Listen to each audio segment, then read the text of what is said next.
पहला अध्याय अर्जुन विषादी योग श्लोक 43 दोषरतः कुलघनाना वर्णसिंकर का कह उत्साद्यन्ते जाते धर्मा कुलधर्माश्च शाश्वता। हिंदी में अर्थ, अर्जुन कहते हैं इन दोषों के कारण जो कुल का नाश करते हैं और वर्ण संकर उत्पन्न करते हैं, शाश्वत सनातन कुल धर्म और जाति धर्म नष्ट हो जाते हैं। विस्तृत व्याख्या। इस श्लोक में अर्जुन धर्म के विनाश और वर्ण संकर के प्रभावों पर गहराई से चिंतन कर रहे हैं।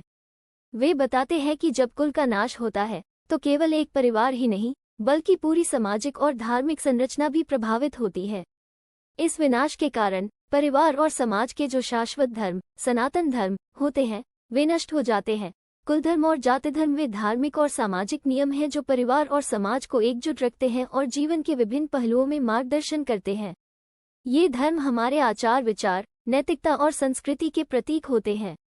लेकिन जब वर्ण संकर, वर्णों के मिश्रण और कुल का नाश होता है तो ये धर्म कमजोर हो जाते हैं और समाज में अव्यवस्था और अनैतिकता का प्रसार होता है।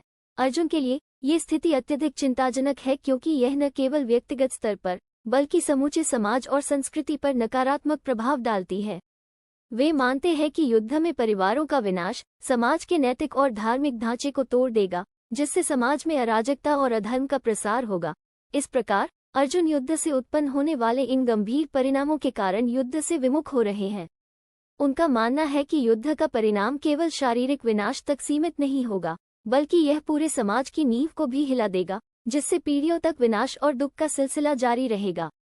ये श्लोक हमें ये सिखाता है कि धर्म और संस्कृति को बनाए रखना कितना महत्वपूर्ण है और हमें अपने कार्यों के दूरगामी परिणामों पर भी विचार करना चाहिए। कुल और समाज के धर्मों का पालन करते हुए जीवन जीना ही सही मायनों में सच्चा धर्म है।